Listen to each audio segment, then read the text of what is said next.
কোনখন পাহাৰত অৱস্থিত আছিল, ইয়াত আমি কোন আহোম ৰাণীয়ে নিৰ্মাণ কৰিছিল, মই ৰংঘৰ কিহৰ বাবে বিখ্যাত আৰু হেল্ল' ফ্ৰেণ্ডছ, আশা কৰোঁ আপোনালোকে ভালে আছে। আজি কিছুমান ঐতিহাসিক স্থানসমূহৰ বিষয়ে আমি আলোচনা কৰিম, যিকেইটা আপোনাৰ কাৰণে মষ্ট ইম্পৰ্টেণ্ট হ'ব।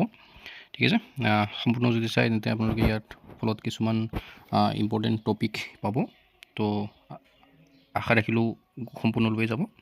আলোচনাটো ভাৰতৰ উত্তৰ পূৰ্বাঞ্চল অৱস্থিত অসম এখন প্ৰাচীন সভ্যতা, শক্তিশালী ৰাজবংশ, ধৰ্মীয় কেন্দ্ৰ আৰু ঔপনিৱেশিক ঐতিহাসেৰে ভৰা এখন ৰাজ্য। ঠিক আছে, অসম ঐতিহাসিক স্থানসমূহে ইয়াৰ ৰাজনৈতিক, সাংস্কৃতিক, ধৰ্মীয় আৰু সামৰিক ঐতিহ্য স্পষ্টভাৱে প্ৰতিফলিত কৰে। এইটো আমাৰ হ'ল এটা চমুটোকা। তো ইয়াৰ ফলত আমি যদি কিছুমান অপশ্যন চাওঁ, মানে একচুৱেলি মাল্টিপল চইচ যাওঁ, তেন্তে কামাখ্যা মন্দিৰ ক'ত আছে? এইটো গুৱাহাটীত আছে। এইটো ঐতিহাসিক গুৰুত্ব। ইয়াত যদি আমি চাওঁ যে কামাখ্যা মন্দিৰ গুৱাহাটীত আছে আৰু হিন্দু ধৰ্মৰ 51টা শক্তিপীঠৰ ভিতৰত এটা অন্যতম। বুজিছে, ইয়াৰ অন্তৰত এটা ঐতিহাসিক ঘটনা আছে, এইটো আপোনালোকক জনাই দিম। প্ৰাচীন কালত স্থাপিত 16শ শতিকাত কোচ ৰজাৰ নাৰায়ণে পুনৰ নিৰ্মাণ কৰে। তো এইটো আপোনালোকে বুজি পালে যে 51টা শক্তিপীঠৰ ভিতৰত কামাখ্যা মন্দিৰটো এটা অন্যতম, আৰু এইটো গুৱাহাটীত আছে। আৰু কোনে নিৰ্মাণ কৰিছিল? কোচ ৰজা নাৰায়ণে। মনত ৰাখিব। তান্ত্ৰিক সাধনাৰ ন্যূনতম মুখ্য কেন্দ্ৰ আৰু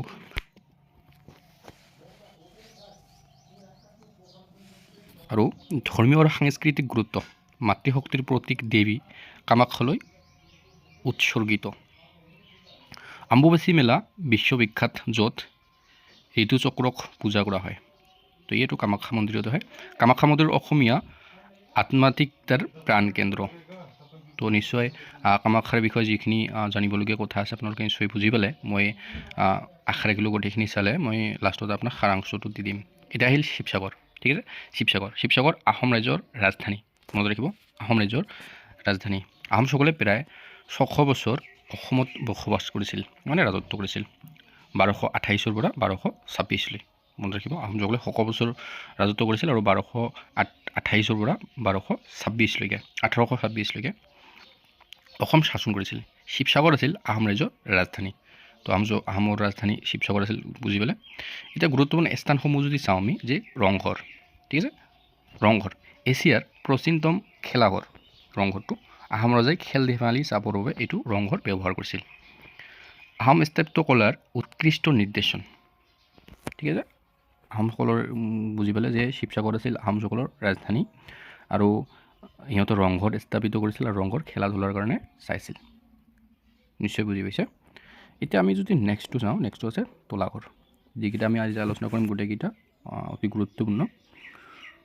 বহুতলীয়া ৰাজপ্ৰসাদ আৰু সামৰিক ঘাটি, গোপন সুৰংগ ব্যৱস্থা আছিল, উন্নত প্ৰতিৰক্ষা ব্যৱস্থাৰ নিদৰ্শন ৰংঘৰ।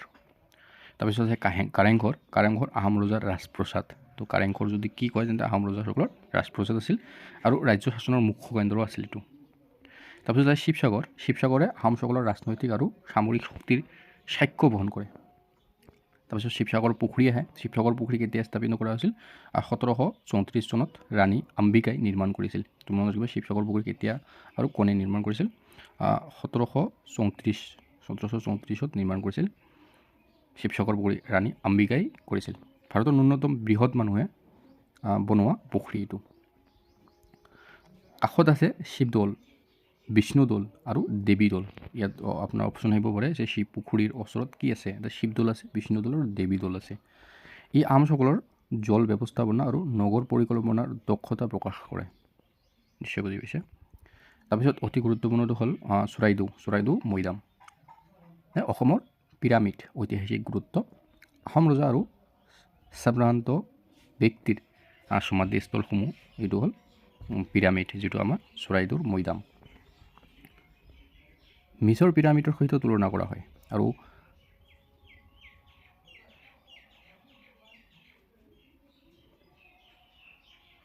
2024 ইউনেস্কো বিশ্ব ঐতিহ্য স্থান হিচাপে স্বীকৃতি দিছিল।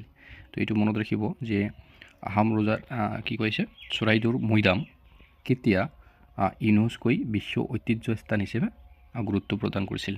এইটো হ'ল 2024 চনত। মনত ৰাখিব।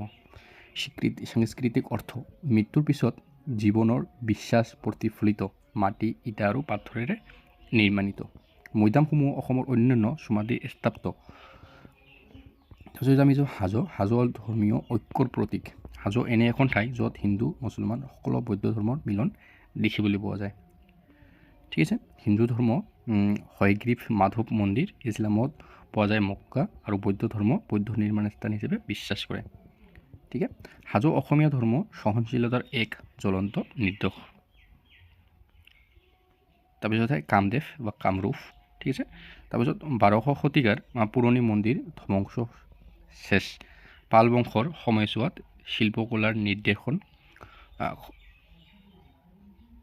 খাজুৰাহৰ সৈতে তুলনীয় ভাস্কৰ্য। অসমৰ কিছুমান ঐতিহাসিক স্থানসমূহ চাম যিকেইটা আপোনাৰ কাৰণে অতি গুৰুত্বপূৰ্ণ হ'ব। তো ইয়াৰ কাৰণে আজিৰ প্ৰথমটো আমাৰ হ'ব যে কামাখ্যা মন্দিৰ কোনখন পাহাৰত অৱস্থিত আছিল। ইয়াত আমি 4টা অপশ্যন পাম। অপশ্যনৰ ভিতৰত নীলাচল পাহাৰ, চন্দন পাহাৰ, গাৰো পাহাৰ আৰু পাটকাই পাহাৰ। ইয়াৰ ভিতৰত আমাৰ একুৰেটটো হ'ব এইটো নীলাচল পাহাৰ। ঠিক আছে, ইয়াৰ পিছত আমি এইটো চাওঁ শিৱসাগৰ কোন আহোম ৰাণীয়ে নিৰ্মাণ কৰিছিল। মই ইয়াৰ আগত কিছুমান কথা আপোনাক কৈছিলোঁ, এইকেইটা যদি আপোনাৰ মনত আছে তেন্তে নিশ্চয় আপোনালোকে ক'ব পাৰিব। ইয়াৰ আমাৰ 4টা অপশ্যন আছে। 4টা অপশ্যনৰ ভিতৰত আমাৰ ৰাণী অম্বিকা। ঠিক আছে, ৰাণী অম্বিকা আমাৰ ৰাইট হ'ব। ৰংঘৰ কিহৰ বাবে বিখ্যাত আৰু কিহৰ কাৰণে ব্যৱহাৰ কৰা হৈছিল এইটো কোৱেশ্যন আহে। তেন্তে আপুনি ইয়াৰ 4টাৰ ভিতৰত যিটো শুদ্ধ এইটো যুদ্ধ সভা, ধৰ্মীয় পূজা, খেল ধেমালি চাবলৈ আৰু ৰাজকাৰ্য ক'বলৈ ইয়াত খেল ধেমালি চাবলৈ এইটো ব্যৱহাৰ কৰা হৈছিল। তলাশৰ মূলত কিহৰ বাবে ব্যৱহৃত কৰা হৈছিল। ইয়াত আপুনি নিশ্চয় 4টা অপশ্যন পাব। ইয়াৰ ভিতৰত মন্দিৰ, সামৰিক ঘাটি, বিদ্যালয় আৰু কাৰাগাৰ। ইয়াৰ ভিতৰত আপুনি পাব যে সামৰিক ঘাটি। তো ইয়াৰ আগত মই অলপ আলোচনা কৰিছিলোঁ। এই আলোচনা কৰি যদি আপুনি মন দিছিল তেন্তে নিশ্চয় আপোনাৰ মনত থাকিব। চৰাইদেউ মৈদাম কিহৰ সৈতে তুলনা কৰা হয়। তো এই 4টা অপশ্যনৰ ভিতৰত নিশ্চয় আপুনি আগতে ক'ব পাৰিব যে কোনটো হয়। তেন্তে আমি এইটো অপশ্যনটো চাওঁ। তেন্তে মিছৰ পিৰামিড। ঠিক আছে, মিছৰ পিৰামিড। চৰাইদেউ মৈদাম কোন বংশৰ সমাধিস্থল আছিল। এইটো গোটেইকেইটা গুৰুত্বপূৰ্ণ হয়। যদি গুৰুত্বপূৰ্ণ বুলি ভাবি আছে তেন্তে নিশ্চয় ক'ব কোচ বংশ, পাল বংশ, আহোম বংশৰ সেন বংশ। ইয়াৰ ভিতৰত আমাৰ শুদ্ধটো হ'ব যে আহোম বংশ। হাজো কোনটো বৈশিষ্ট্যৰ বাবে বিখ্যাত। ইয়াৰ ভিতৰত আপুনি 4টা দিয়া আছে। 4টাৰ ভিতৰত আমাৰ শুদ্ধটো হ'ব ধৰ্মীয় সম্প্ৰীতি। তাৰপিছত আমি যাওঁ হয়গ্ৰীৱ মাধৱ মন্দিৰ কোন ঠাইত অৱস্থিত আছে।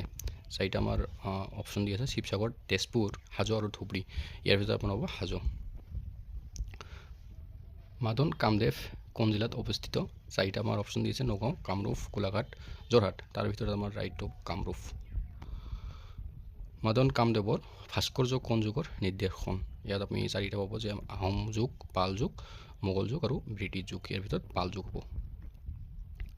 আৰু শোণিতপুৰৰ নামটো কোন নগৰৰ প্ৰাচীন নাম হয়। ঠিক আছে, এইটো একেবাৰে গুৰুত্বপূৰ্ণ।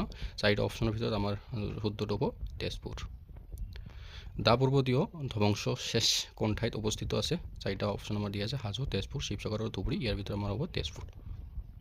ধুবুৰী কোন নদীৰ ওপৰত অৱস্থিত এইটো মষ্ট ইম্পৰ্টেণ্ট হয়। তাৰ ভিতৰত আমাৰ 4টা অপশ্যন দিয়া আছে বৰাক, দিহিং, ব্ৰহ্মপুত্ৰ আৰু কপিলী। ইয়াৰ ৰাইট আনচাৰটো হ'ব ব্ৰহ্মপুত্ৰ। অসমৰ ব্ৰিটিছ শাসন আৰম্ভ হয় কোন চনৰ পিছত। এইটো গুৰুত্বপূৰ্ণ হয়। 1757, 1826 আৰু 1857 আৰু 1947। ইয়াৰ ভিতৰত 1826ত ষ্টাৰ্ট হৈছিল। শিৱদৌল কোন ঠাইত অৱস্থিত। 4টা অপশ্যন যদি আমি চাওঁ হাজো, কামাখ্যা, শিৱসাগৰ, তেজপুৰ। ইয়াৰ ভিতৰত আমাৰ শিৱসাগৰ হ'ব। ঠিক আছে, আজি আমি ইয়াৰ উৎপত্তি স্থল আৰু আমি ইয়াৰ লগত জড়িত কিছুমান আলোচনা কৰিছিলোঁ যিকেইটা আপুনি যদি ভালকৈ শুনিছিল বা দেখিছিল সেইকাৰণে আপোনাৰ কাৰণে ইম্পৰ্টেণ্ট হ'ব। তো আমি লগতে 15টা কুৱেশ্যন আমি আলোচনা কৰিলোঁ। ইয়াৰ উপৰিও আমি লাহে লাহে আলোচনা কৰিয়ে থাকিম। তো আপুনি নিশ্চয় জড়িত হৈ থাকিব। আজিলৈ ইমানেই।